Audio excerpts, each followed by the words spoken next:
بسم الله الرحمن الرحيم. أعزائي طلبة وطالبات برنامج الترجمة الفورية، مساء الخير. دي محاضرة النهاردة في الكورس بتاعنا اللي هو Technology for Translators.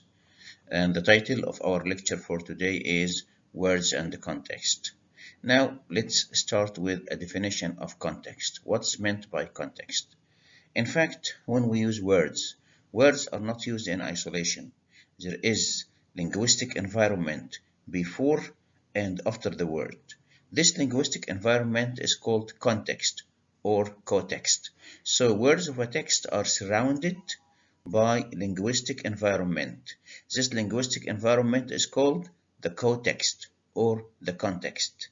We mean the language before and after the word, because you cannot understand the meaning of the word in this sentence without understanding the meanings of the language before and the language after this word.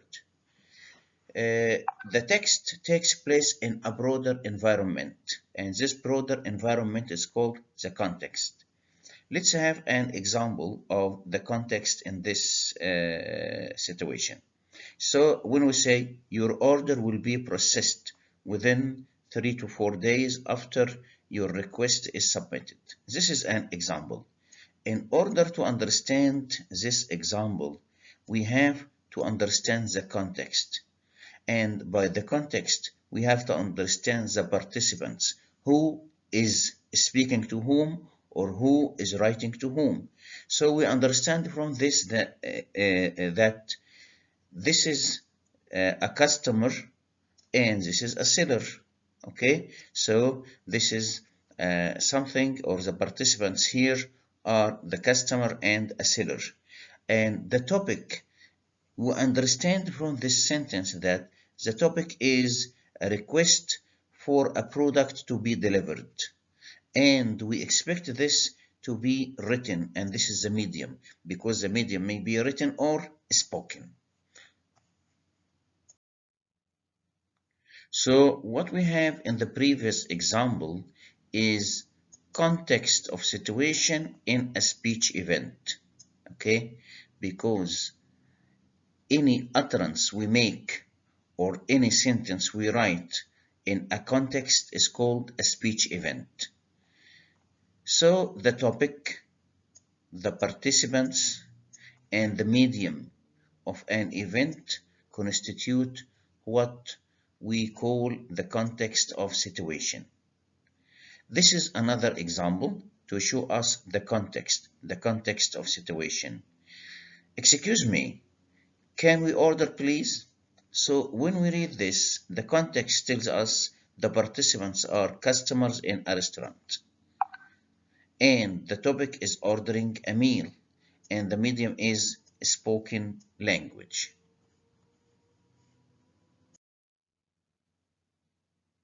The question is, why is the context important to understand the meaning? In fact, the context helps us to disambiguate.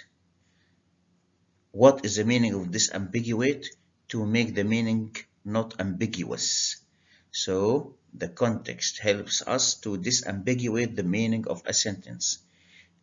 The sentence, she is a baby. If you have a sentence like this, she is a baby, okay?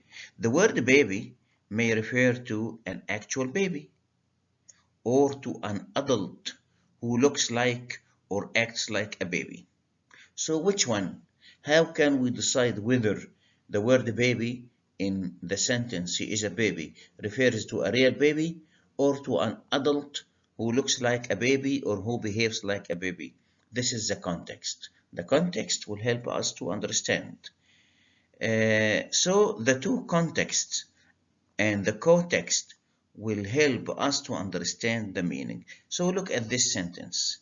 Introduce your child to books when she is a baby. So from this sentence, we understand that the word baby here is a child. But if we look at the second sentence, she shouldn't have a baby because she is a baby herself.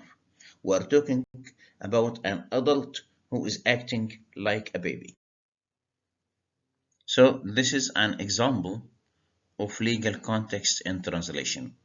Let me read the text in Arabic first. طالعتنا مختلف جرائد يوم الثلاثاء 2/12/2014 بأن لجنة الإصلاح التشريعي وكذلك وزارة العدل تعكفان حاليا على دراسة التعديلات التشريعية على قانون الإجراءات الجنائية، لا سيما المادة 15 منه، لكي تبدأ مدة تقادم الدعوى الجنائية بالنسبة للموظف العام من تاريخ تركه الوظيفة أو منصبه أو زوال صفته، لا من تاريخ ارتكابه الجريمة. احنا هنركز على الكلمات اللي هي بتاعت الليجال كونتكست، اللي أنا معلم عليها باللون الأصفر دي، اللي هي لجنة الإصلاح التشريعي، وزارة العدل، تعكفان، التعديلات التشريعية، قانون الإجراءات الجنائية، المادة 15، مدة تقادم الدعوى الجنائية، الموظف العام. لو إحنا مش عارفين الكلام ده تمام، الكونتكست في الترجمة هيطلع غلط. حتى لو أنا حاولت إن أنا أدخل النص ده في ماشين ترانزليشن، أوكي، هيبقى إيه؟ The result will be meaningless. It will be nonsense. So let me read the translation of this text. We were informed by various newspapers on Tuesday, 2/12/2014, that the Legislative Reform Commission, as well as the Ministry of Justice, are currently studying legislative amendments to the Code of Criminal Procedure, in particular Article 15 of it, so that the period of criminal prosecution for the public official may begin from the date of leaving the post or the expiration of the post, not from the date of the crime. So if you look here, in order to give the real context, you have to know what is لجنة الإصلاح التشريعي. لازم تعرف إن دي Legislative Reform Commission، ولازم تعرف وزارة العدل اللي هي Ministry of Justice. كلمة تعكف اترجمت هنا إيه؟ are currently studying، ودي ترجمة كويسة الحقيقة، يعني بتعمل الكونتكست بالظبط. are currently studying. التعديلات التشريعية legislative amendments. قانون الإجراءات الجنائية اسمه إيه؟ Code of Criminal Procedure. المادة 15 اسمها Article، أي مادة في القانون اسمها Article 15. مدة تقادم الدعوى الجنائية the period of criminal prosecution. الموظف العام the public official. نكمل القطعة اللي بنترجمها. وذلك كرد فعل لما قضت به محكمة جنايات القاهرة يوم السبت الماضي من براءة الرئيس الأسبق حسني مبارك من تهمة الرشوة الخاصة بالفيلات التي أخذها من حسين سالم لتسهيل استيلائه على أرض في شرم الشيخ. نشوف كده. This came in response to Cairo Criminal Court. So محكمة الجنايات القاهرة اسمها Cairo Criminal Court Decision. خدوا بالكم هنا في تحويل، قضت هنا فعل لما قضت به. الترجمة اضطرينا نحولها إلى noun، فقلنا إيه؟ Cairo Criminal Court's decision last Saturday of former President حسني مبارك's acquittal اللي هو حكم البراءة of the bribe charge تهمة الرشوة أو الرشوة the bribe charge of villas he took from حسين سالم to facilitate his seizure تسهيل الاستيلاء to facilitate seizure of land in شرم الشيخ. برضو نركز إن هنا بنركز أوي على الإيه؟ على legal context.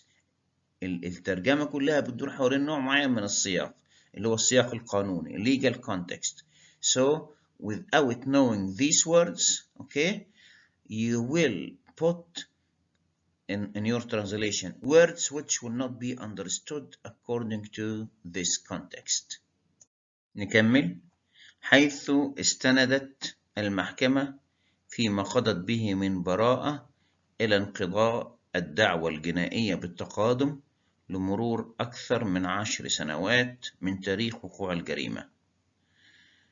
The court based its acquittal on the expiration of the criminal proceedings by limitation.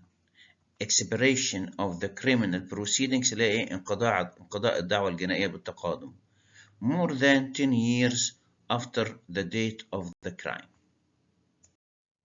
آخر جزء في الترجمة، وهو ما دعا السيد رئيس الجمهورية إلى تكليف لجنة الإصلاح التشريعي لدراسة توصيات محكمة الجنايات بحيث لا تنقضي جريمة استغلال النفوذ إلا من تاريخ ترك الموظف وظيفته وليس من تاريخ ارتكاب الجريمة. This is why the President of the Republic has asked the Legislative Reform Committee to دراسة توصيات to إيه بقى؟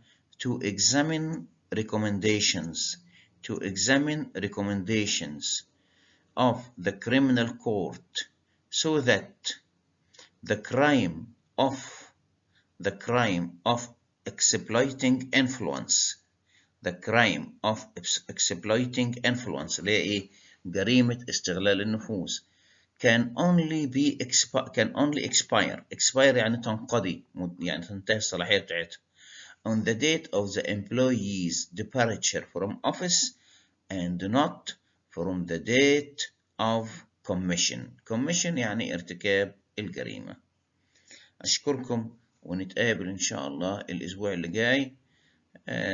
ابقوا في منازلكم، حاولوا تقللوا الخروج بقدر الإمكان، وإن شاء الله تنقضي هذه المحنة سريعا، ونتقابل قريبا وجها لوجه داخل المحاضرة إن شاء الله. وحشتوني جدا. شكرا.